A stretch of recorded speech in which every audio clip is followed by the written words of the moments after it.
नमस्ते, नमस्कार। क्या हाल चाल, कैसे हैं आप सभी प्यारे साथी। उम्मीद है सभी अच्छे होंगे। आज की करंट अफेयर्स में हम विविध वाला टॉपिक देखने वाले हैं। हमने आपसे कहा था कि 4 दिन भैया टॉपिक वाइज क्लास चलेगी और आपको बेहतर तरीके से देखनी पड़ेगी, और जो 4 दिन की डेली करंट अफेयर्स होगी वो आपको हम संडे वाले दिन कंप्लीट करवा देंगे। आइए, आज विविध, जो आपको पता है अंतरराष्ट्रीय समसामयिक घटनाएं जो होती हैं, आज जनवरी से लेके अभी तक की सारी हम डिस्कशन करने वाले हैं, और इनको ज्यादा समय नहीं लगाएंगे, जल्द से जल्द निपटाने का प्रयास करेंगे।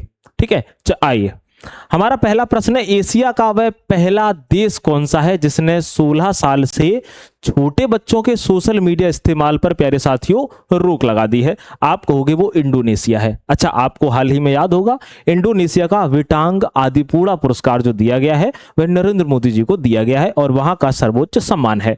इंडोनेशिया ने बच्चों को इंटरनेट की बुरी आदतों और गलत कंटेंट से बचाने के लिए यह सख्त कदम उठाया है। यह नियम यूट्यूब, इंस्टाग्राम और फेसबुक जैसे प्लेटफॉर्म पर लागू होगा। इससे पहले ऑस्ट्रेलिया ने भी ऐसा ही नियम बनाया हुआ था। आइए, अगला प्रश्न है, दुनिया के सबसे अमीर व्यक्ति कौन बने हैं जिनकी संपत्ति $1 ट्रिलियन को पार कर गई है? आप कहेंगे भैया जी कौन बने हैं? आप कहोगे एलन मस्क जी बने हैं, जिनकी स्पेस एक्स कंपनी है। आप कहोगे एलन मस्क दुनिया के पहले ट्रिलियनर बन गए हैं। उनकी कंपनी स्पेस एक्स की वैल्यू बढ़ाने की वजह से, अगर हम बात करते हैं वजह से, उनकी कुल संपत्ति $1 ट्रिलियन से ज्यादा हो गई है। वे टेस्ला और न्यूरालिंक जैसी बड़ी कंपनियों के मालिक भी हैं। आइए, अगला हमारा प्रश्न है, नॉर्वे चेस 2026 का खिताब जीतकर इतिहास रचने वाले पहले भारतीय खिलाड़ी कौन हैं? एक बार सभी प्यारे साथी बताएंगे। ठीक है, बताइए। तो आप कहेंगे भैया कौन है? आर प्रज्ञानंदन जी हैं। कौन है प्यारे साथियों? आप कहेंगे भैया आर प्रज्ञानंदन जी हैं। ठीक है, करेक्ट आंसर हमारा कौन सा हो जाएगा? आप कहोगे भैया ए वाला जो है हमारा, वो बिल्कुल सही हो जाएगा। आइए, अगला प्रश्न है, इसके पहले जान लेते हैं, आर जो प्रज्ञानंदा है उन्होंने ओस्लो में आयोजित नॉर्वे चेस टूर्नामेंट जीता है। वह ऐसा करने वाले पहले भारतीय बन गए हैं। उन्होंने फाइनल में बेस्ली, अगर हम बात करते हैं, शो को हराया और यह जीत हासिल करी है। अगर बात आती है किसकी, आप कहोगे ग्रैंड मास्टर की, तो एक याद रखना आप कि ग्रैंड मास्टर के नाम पे जो पहले ग्रैंड मास्टर है उनका नाम, ग्रैंड मास्टर है उनका नाम है विश्वनाथन आनंद, जिनको the lightning kid of India के नाम से जाना जाता है, और इनकी बुक का नाम माइंड मास्टर है। हमारा अगला प्रश्न है, किस खाड़ी देश ने मई 2026 से तेल उत्पादक देशों के समूह ओपेक से अलग होने का फैसला किया है? तो आप कहेंगे भैया जी संयुक्त अरब अमीरात ने। किसने? आप कहोगे संयुक्त अरब अमीरात ने। अच्छा, यूएई ने अपने भविष्य की योजनाओं और तेल उत्पादन बढ़ाने की आजादी के लिए ओपेक और ओपेक समूहों, ओपेक प्लस समूहों को छोड़ने का निर्णय लिया है। ओपेक की स्थापना, अगर हम बात करते हैं, 1960 में हुई थी, और अब इसमें 11 सदस्य बचेंगे। कितने बचेंगे? आप कहेंगे 11 सदस्य बचने वाले हैं। नेक्स्ट है, हाल ही में चर्चा में रहा खतरनाक चक्रवात गेजानी किस देश से टकराया? आप कहोगे भैया यह चक्रवात मेडागास्कर से टकराया है। किससे? मेडागास्कर से। इस शक्तिशाली चक्रवात की वजह से मेडागास्कर में काफी नुकसान हुआ, जहां हवाएं 195 किलोमीटर घंटा की रफ्तार से चली। सबसे ज्यादा जो असर है वो इसके बंदरगाह शहर तुआमासीना पर पड़ा। मेडागास्कर दुनिया का चौथा सबसे बड़ा, हम बात करेंगे भैया, द्वीप है। आइए, भारत ने किस देश को ब्रह्मोस सुपरसोनिक मिसाइल बेचने के लिए बड़ा समझौता किया है? आप कहोगे भैया जी वियतनाम को। किसको? आप कहेंगे भैया वियतनाम को। नेक्स्ट है, भारत और वियतनाम के बीच लगभग 6000 करोड़ की यह डील हुई। ब्रह्मोस मिसाइल भारत और रूस ने मिलकर बनाई है, और यह बहुत ताकतवर मिसाइल मानी जाती है। भारत पहले ही फिलीपींस को यह मिसाइल, प्यारे साथियों, दे चुका है। नेक्स्ट है, दुनिया का सबसे बड़ा मानव निर्मित मीठे पानी का जलाशय बनाने के लिए भारत ने किस देश के साथ हाथ मिलाया है? तो आप कहेंगे भैया जी भारत ने नीदरलैंड के साथ में हाथ मिलाया है। अगला प्रश्न है, गुजरात की कलपसर परियोजना के लिए भारत और नीदरलैंड के बीच समझौता हुआ है। इसके तहत समुद्र में 30 किमी लंबा बांध बनाकर मीठे पानी का बहुत बड़ा भंडार बनाया जाएगा, जिससे गुजरात के कई जिलों को क्या होगा? आप कहेंगे भैया फायदा होने वाला है। हमारा अगला प्रश्न है, दुनिया के शेयर बाजारों की लिस्ट में भारत को पीछे छोड़कर कौन सा देश 5वें स्थान पर पहुंच गया है? तो आप कहेंगे भैया जी ताइवान जो है वह 5वें स्थान पर, प्यारे साथियों, पहुंच चुका है। याद रखना, ताइवान की बड़ी चिप बनाने वाली कंपनियां जैसे TSMC के शेयर बढ़ने से उसका मार्केट काफी ऊपर चला गया है। अब ताइवान का शेयर बाजार मार्केट जो है भारत से बड़ा हो गया है, और दुनिया के टॉप बाजारों में अमेरिका का NVISE पहले नंबर पर है। ठीक है, अगला है, इसके पहले बता देते हैं कि अगर आपको इसकी पीडीएफ चाहिए तो आपको एक 99 का कोर्स दिख जाएगा, ठीक है, और उसमें आपको 99 का कोर्स है और आपको क्या करना है, one day exam study app download करना है और आगे आपको हम बता देंगे वो कहां पर आपको दिखेगा और उसको क्या करना है, आपको डाउनलोड कर करके ये 99 की फीस से आप पूरा का पूरा current monthly, weekly, topic wise सब कुछ उसमें आपको मिलेगा। दूसरी बात क्या, अगर आपने संकल्प बैच लिया है जो कि फाउंडेशन बैच है पूरा सुपर टेट का, तो याद रखना मेरे भैया जी आपको फिर ये 99 वाला नहीं लेना पड़ेगा, ठीक है, वो आपको उसमें फ्री मिल जाएगा। और संकल्प बैच के लिए आपको one day exam study app download करिए या तो फिर इस नंबर पर आप व्हाट्सअप कर सकते हैं। अगर आप कहीं पढ़ रहे हैं और हम जीएस हमसे पढ़ना चाहते हैं बाकायदा नोट्स और लिख के बेहतर एनसीईआरटी एससीईआरटी के साथ, तो जीएस ब्रह्मास्त्र बैच हमने डाला है, आप वो बिल्कुल ज्वाइन कर सकते हो, वहां बेहतर तरीके से हम आपको तैयारी कराएंगे। आइए अगला है, परमाणु कचरे को हमेशा के लिए सुरक्षित जमीन के नीचे दबाने वाला दुनिया का पहला देश कौन बना है। अच्छा, एक बार इसके लिए भाई लाइक जरूर कर दो, एक बार लाइक कर दीजिए और एक बार बताइए भाई इसका करेक्ट आंसर क्या हो जाएगा। आपको एक खुशी की बात है, परमाणु कचरे को हमेशा के लिए सुरक्षित नीचे जमीन के नीचे दबाने वाला दुनिया का जो पहला देश बना है उसका नाम है भैया फिनलैंड। कौन सा बना है, फिनलैंड बना हुआ है। फिनलैंड ने ओनकालो नाम की जगह बनाई है जहां रेडियो एक्टिव कचरे को जमीन से 400 मीटर नीचे सुरक्षित रखा जाएगा। इसे इस तरह बनाया गया है कि कचरा अगले 1 सालों तक सुरक्षित रहे, कैसा रहे, बढ़िया तरीके से खराब ना हो, है ना, यानी मतलब किसी को नुकसान ना पहुंचे। नेक्स्ट है, भारतीय नौसेना के किस जहाज ने मॉरिशस के राष्ट्रीय दिवस समारोह में हिस्सा लिया है। तो आप कहोगे इस जहाज का नाम है आईएनएस त्रिकंद। क्या नाम है, आईएनएस त्रिकंद नाम है। याद रखना, भारत और मॉरिशस के समुद्री रिश्तों को मजबूत करने के लिए आईएनएस त्रिकंद वहां से 58वें राष्ट्रीय दिवस समारोह में शामिल हुआ है। यह जहाज ब्रह्मोस मिसाइल और आधुनिक हथियारों से कैसा है, आप कहोगे भैया जी लैस है। नेक्स्ट है, भारत को सबसे ज्यादा एलपीजी रसोई गैस सप्लाई करने वाला देश अब कौन बन गया है। तो आप कहोगे भैया जी ये बन गया है संयुक्त राज्य अमेरिका। क्या बन गया है, संयुक्त राज्य अमेरिका। नेक्स्ट है, याद रखना, मई 2026 के आंकड़ों के अनुसार भारत की 55% रसोई गैस अब अमेरिका से आ रही है। इससे पहले खाड़ी देश सबसे ज्यादा सप्लाई करते थे, लेकिन अब अमेरिका सबसे बड़ा सप्लायर बन गया है। कौन बन गया है, आप कहोगे भैया अमेरिका बन गया है। आइए अगला हमारा प्रश्न है, भारत की डिजिटल पेमेंट सिस्टम यूपीआई को अपनाने वाला पहला कैरिबियन देश कौन सा है। आप कहोगे यूपीआई को अपनाने वाला कौन सा है, त्रिनिदाद और टोबैगो। अगर हम पड़ोसी देश की बात करें तो आप कहोगे भाई नेपाल है, ठीक है। नेपाल की कौन सी थी, एनपीआई, हमने आपको बताया था। त्रिनिदाद और टोबैगो भारत की यूपीआई तकनीक का इस्तेमाल करेंगे जिससे वहां पर भुगतान करना आसान हो जाएगा। आईएमएफ ने भी माना है कि यूपीआई दुनिया का सबसे बड़ा रियल टाइम पेमेंट सिस्टम है। जो हम लोग यूपीआई चलाते हैं ना, ये सबसे बड़ा रियल टाइम पेमेंट है, तुरंत डालो फटाक से पहुंच जाता है, समय नहीं लगता है। अगला है, हार्मुज जलडमरू जो अक्सर खबरों में रहता है किन दो पानी के क्षेत्रों को जोड़ता है। आप कहोगे भैया यह फारस की खाड़ी और ओमान की खाड़ी को जोड़ता है, ठीक है। याद रखना, यह रास्ता दुनिया के तेल व्यापार के लिए बहुत जरूरी है क्योंकि दुनिया का लगभग 20 से 30% जो कच्चा तेल है वो इसी सकरे रास्ते से होकर के जाता है। भारत के लिए भी यह महत्वपूर्ण है क्योंकि हमारा आधा तेल आयात इसी के रास्ते आता है। नेक्स्ट है, साल 2026 में 52वां G7 शिखर सम्मेलन किस देश में आयोजित किया गया था। आप कहोगे भैया फ्रांस में आयोजित किया गया था। कहां पर, फ्रांस में। यह सम्मेलन फ्रांस के एविया शहर में हुआ जहां दुनिया के 7 सबसे विकसित देशों ने ग्लोबल मुद्दों पर चर्चा करी। G7 में France, America, Britain, Canada, Germany, Italy, Japan आदि शामिल हैं। आइए, जापान की पहली महिला प्रधानमंत्री कौन बनी है जिन्होंने फिर से सत्ता में वापसी करी है। तो आप कहोगे भैया इनका नाम है सनाए ताकाइची। क्या नाम है, आप कहोगे भैया सनाए ताकाइची इनका नाम है। सनाए ताकाइची जापान की पहली महिला पीएम बनी है और उन्होंने फरवरी 2026 के चुनावों में भारी बहुमत से जीत हासिल की है। उनकी पार्टी एलडीपी ने संसद में बहुत ज्यादा सीटें जीती हुई हैं, ठीक है। चलिए नेक्स्ट है, मई 2026 में इराक के नए प्रधानमंत्री के रूप में किसने जिम्मेदारी संभाली है। हमने अभी पिछली करंट अफेयर्स में 20 तारीख वाली में हमने आपको ये सारे के सारे पीएम लिखवाए हुए थे। आप कहोगे भैया किसने, अली फलह कादिम अल जैदी। अगर आप रिवीजन कर रहे होगे, मैंने आपसे कहा था जो मैं डेली करंट पढ़ाता हूं उसमें मैं मंथली और 6 मंथ की भी पुरानी ऐड कर देता हूं, तो आप लोग मन से पढ़ते हो तो तुरंत ये क्वेश्चन कर लोगे, ठीक है। याद रखना, अली फलह कादिम अल जैदी ने इराक के नए प्रधानमंत्री के रूप में शपथ ली है।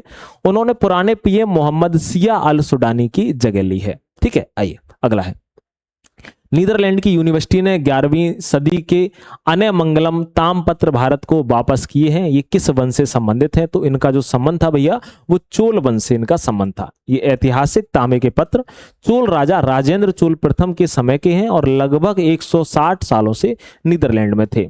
ठीक है, इनमें से कुछ संस्कृत और कुछ तमिल भाषाओं में लिखे गए हैं। नेक्स्ट है, WHO ने किस यूरोपीय देश को मां से बच्चे में होने वाले HIV संक्रमण को खत्म करने वाला पहला देश घोषित किया है? तो आप कहेंगे भैया जी डेनमार्क को। किसको किया है? आप कहोगे भैया डेनमार्क को किया है। याद रखना, डेनमार्क ने सफलतापूर्वक मां से बच्चे में HIV और सिफिलिस जैसी बीमारियों के फैलने को पूरी तरह रोक दिया है। WHO के अनुसार इसके लिए बहुत कड़े मानकों का पालन भी करना पड़ता है। अगला है, युगांडा के राष्ट्रपति के रूप में 7वीं बार शपथ लेने का किसने रिकॉर्ड बनाया है? आप कहोगे भैया ये रिकॉर्ड बनाया है युवेरी मुसेवेनी ने। किसने? आप कहोगे युवेरी मुसेवेनी। 1986 से युगांडा की ये सत्ता में है और उन्होंने हालिया चुनाव 71% से ज्यादा वोट पाकर जीता है और वे अफ्रीका के सबसे लंबे समय तक राज करने वाले नेताओं में से एक हैं। आइए हमारा अगला प्रश्न है, ईरान का वह कौन सा द्वीप है जो मुख्य तेल निर्यात केंद्र ऑयल एक्सपर्ट हब है और चर्चा में रहा है? आप कहोगे भैया कौन सा है? खर्ग द्वीप है। कौन सा है? आप कहोगे भैया जी खर्ग द्वीप है। यह द्वीप फारस की खाड़ी में है और ईरान का ज्यादातर कच्चा तेल यहीं से बाहर भेजा जाता है। अगर हम बात करें मार्च 2026 में इस पर अमेरिकी हमलों के कारण यह काफी चर्चा में रहा है। अच्छा, जैसे जनवरी है, फरवरी है, मार्च है, अप्रैल है, इनकी complete one shot current affairs जो है वो शाम को 8 बजे चलती है, आप जरूर जुड़िएगा। ठीक है, नेक्स्ट है, साल 2025 में आयोजित 20वें G20 शिखर सम्मेलन की मेजबानी किस देश ने की है? तो आप कहेंगे भैया जी दक्षिण अफ्रीका ने करी है। किसने करी है? दक्षिण अफ्रीका ने की है। G20 का यह 20वां बड़ा सम्मेलन नवंबर 2025 में दक्षिण अफ्रीका के जोहान्सबर्ग शहर में हुआ था और इस बैठक की अध्यक्षता वहां के राष्ट्रपति सिरिल रामाफोसा ने की। G20 में अब कुल 21 सदस्य, 19 देश और 2 बड़े संघ यूरोपीय और अफ्रीकी संघ इसमें शामिल हैं। ठीक है, आइए आगे बढ़ते हैं। जनवरी 2026 से यूरो को अपनी आधिकारिक मुद्रा बनाने वाला यूरोजोन का 21वां देश कौन सा है? आप कहेंगे भैया इसका नाम है बुल्गारिया। क्या नाम है? बुल्गारिया। बुल्गारिया अब यूरोजोन का नया सदस्य बन गया है और वहां अब आधिकारिक तौर पर कौन सी यूरो मुद्रा चलती है? याद रखना, यूरोजोन उन यूरोपीय देशों का समूह है जो यूरो का इस्तेमाल करते हैं। यूरोपीय संघ यू में 27 देश हैं, लेकिन उनमें से अब 21 देश यूरोजोन का प्यारे साथियों हिस्सा हैं। आइए, भारत किस नए गठबंधन में शामिल हुआ है जो अमेरिका द्वारा AI और चिप यानी सेमीकंडक्टर की सप्लाई चेन को सुरक्षित करने के लिए बनाया गया है? तो आप कहेंगे भैया जी पैक्स सिल्का। कौन सी? आप कहोगे पैक्स सिल्का। भारत ने पैक्स सिल्का नाम के खास रणनीतिक गठबंधन में शामिल होने के समझौते पर हस्ताक्षर किए हैं। अमेरिका ने इसकी शुरुआत 2025 में की थी ताकि आर्टिफिशियल इंटेलिजेंस AI और चिप बनाने के सामान के लिए दुनिया की निर्भरता चीन पर कम की जा सके। इससे भारत को तकनीक और खनिज पदार्थों की आपूर्ति में बहुत फायदा होगा। आइए, वह कौन सा देश है जिसने दुनिया में दूसरी बार पेरिस जलवायु समझौता यानी पेरिस क्लाइमेट एग्रीमेंट से खुद को अलग कर लिया है? बताइए। तो आप कहेंगे भैया जी कौन सा है? आप कहोगे संयुक्त राज्य अमेरिका है। अच्छा, याद रखना, अमेरिका आधिकारिक तौर पर दूसरी बार इस अंतरराष्ट्रीय पर्यावरण समझौते से बाहर निकल गया है। यह फैसला राष्ट्रपति डोनाल्ड ट्रंप ने लिया। अमेरिका दुनिया में प्रदूषण फैलाने वाली गैसों CO2 को छोड़ने वाला दूसरा सबसे बड़ा देश है, इसीलिए उसके बाहर होने से पर्यावरण सुरक्षा के वैश्विक प्रयासों को धक्का लगा है। आइए, अंतरराष्ट्रीय मुद्रा कोष IMF ने किस पेमेंट सिस्टम को दुनिया का सबसे बड़ा रिटेल फास्ट पेमेंट सिस्टम माना है? तो आप कहेंगे भैया UPI को ही माना है। अभी हमने हाल ही में बताया त्रिनिदाद एंड टोबैको ने भी UPI की शुरुआत कर दी है। आइए अगला प्रश्न है, इसके पहले जान लेते हैं IMF की एक रिपोर्ट के अनुसार भारत का UPI सिस्टम लेन देन के मामले में दुनिया में सबसे आगे है। ठीक है, और दुनिया भर में होने वाले रियल टाइम डिजिटल पेमेंट का लगभग आधा जो हिस्सा है प्यारे भाई 49% अकेले भारत के UPI के जरिए होता है। इसे NPCI ने साल 2016 में लॉन्च किया था। आइए, हाल ही में आए भयंकर हनांडो नाम के बर्फीले तूफान ने किस महासागर के तटों पर तबाही मचाई है?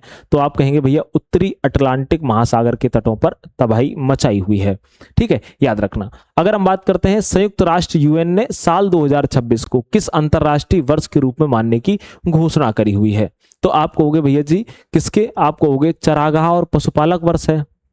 और महिला और किसान वर्ष, यानी बी और सी दोनों हो जाएंगे। संयुक्त राष्ट्र ने 2026 को अंतर्राष्ट्रीय चरागाह और पशुपालक वर्ष घोषित किया ताकि पशुपालकों की मदद की जा सके और घास के मैदानों को बचाया जा सके। इसके अलावा इसी साल को अंतर्राष्ट्रीय महिला किसान वर्ष के रूप में भी क्या दी गई है, आप कहेंगे मान्यता दी गई है। नेक्स्ट है, किस देश ने अमेजन के जंगलों में रहने वाली बिना डंक वाली मधुमक्खियों को इंसान जैसे कानूनी अधिकार दिए हैं? तो आप कहोगे भैया पेरू देश ने दिए हैं। किसने दिए हैं? पेरू ने भैया जी दिए हुए हैं। ठीक है, नेक्स्ट है, सोमालीलैंड को एक अलग और स्वतंत्र देश के रूप में मान्यता देने वाला दुनिया का पहला देश कौन सा बना है? आप कहोगे इसका नाम भैया इजराइल है। क्या नाम है? आप कहेंगे इजराइल है। याद रखना कि इजराइल ने सोमालीलैंड को एक स्वतंत्र राष्ट्र मान लिया है और उसके साथ कूटनीति जो रिश्ते हैं उसको भी शुरू किए हैं। सोमालीलैंड भौगोलिक रूप से सोमालिया के अंदर एक शांत इलाका है जिसकी अपनी अलग सरकार और करेंसी है। हालांकि दुनिया के अन्य देश अभी भी इसे सोमालिया का हिस्सा मानते हैं। क्या मानते हैं? सोमालिया का हिस्सा। बांग्लादेश की वह पहली महिला प्रधानमंत्री कौन थी जिनका हाल ही में निधन हो गया है? आप कहोगे उनका नाम था भैया खालिदा जिया। क्या नाम था? आप कहेंगे खालिदा जिया। अच्छा, मुझे बताइए वर्तमान में कौन है, एक बार बताइए कि बांग्लादेश के। नेक्स्ट है, बांग्लादेश की मशहूर नेता खालिदा जिया का 80 साल की उम्र में 2026 में निधन हो गया। वह अपने राजनीतिक जीवन में 3 बार बांग्लादेश की प्रधानमंत्री बनी थी और बांग्लादेश नेशनलिस्ट पार्टी BNP की मुखिया थी। अच्छा, खबरों में रहा मुकल्ला पोर्ट। मुकल्ला पोर्ट किस देश में स्थित है जहां हाल ही में हवाई हमले हुए थे? हमने आपको बताया था पोर्ट के बारे में। ठीक है, कहां पर है? आप कहोगे भैया यह यमन में स्थित है। कहां पर? यमन में स्थित है। यह बंदरगाह यमन के तट पर स्थित है। हाल ही में सऊदी अरब की सेना ने यहां पर हमले भी किए थे क्योंकि उनका मानना था कि वहां अवैध रूप से हथियारों की खेप पहुंचाई जा रही है। ऐसा साबित नहीं हो पाया था, सिर्फ मानना ही था उनका बस। भारत ने चीनी नागरिकों के लिए कौन सा नया इलेक्ट्रॉनिक बिजनेस वीजा शुरू किया है? आप कहेंगे भैया जी EB4 किया है। कौन सा? EB4 किया हुआ है। अगला है, वाइमर ट्राइंगल किन 3 महत्वपूर्ण यूरोपीय देशों का एक समूह है? आप कहोगे फ्रांस, जर्मनी और पोलैंड का एक समूह है। याद रखना, यह इन 3 देशों का एक कूटनीतिक मंच है। इसकी स्थापना 1991 में जर्मनी के वाइमर शहर में हुई थी। भारत के विदेश मंत्री डॉक्टर एस जयशंकर ने हाल ही में पेरिस में पहली बार इस समूह के साथ में बातचीत की हुई है। आइए अगला प्रश्न है, भारत और यूरोपीय संघ EU के बीच साल 2026 में एक बड़ा व्यापार समझौता FTA शुरू हुआ। यूरोपीय संघ की स्थापना किस साल हुई थी? आप बताएंगे। आप कहोगे भैया जी 1993 में स्थापना हुई थी। अगला है, साल 2026 में जैव विविधता पर संयुक्त राष्ट्र सम्मेलन CBD और COP17 की मेजबानी कौन सा देश करेगा? आप कहोगे भैया ये करने वाला है, आप कहेंगे आर्मेनिया। कौन सा करने वाला है? आप कहोगे भैया आर्मेनिया। याद रखना, आर्मेनिया अक्टूबर 2026 में अपनी राजधानी येरेवन में इस महत्वपूर्ण सम्मेलन की मेजबानी करेगा। इसकी थीम प्रकृति के लिए कदम उठाना, टॉकिंग एक्शन फॉर नेचर रखी गई है। भारत 1994 से इस संस्था का सक्रिय सदस्य रहा है। आइए चलिए, तो जो महत्वपूर्ण करंट अफेयर्स जो है वह सारी की सारी जो मैं आपको बता रहा था वो यही 99 वाला बैच है और यहीं पर आपको PDF मिलेगी। जो डेली की करंट अफेयर्स है वो भी आपको संडे वाले दिन पूरी हम कंप्लीट करवा देंगे। तब तक आप टॉपिक वाइज पूरी की पूरी कंप्लीट जरूर कर लीजिएगा। ठीक है, बताइए भाई, आइए आगे बढ़ते हैं।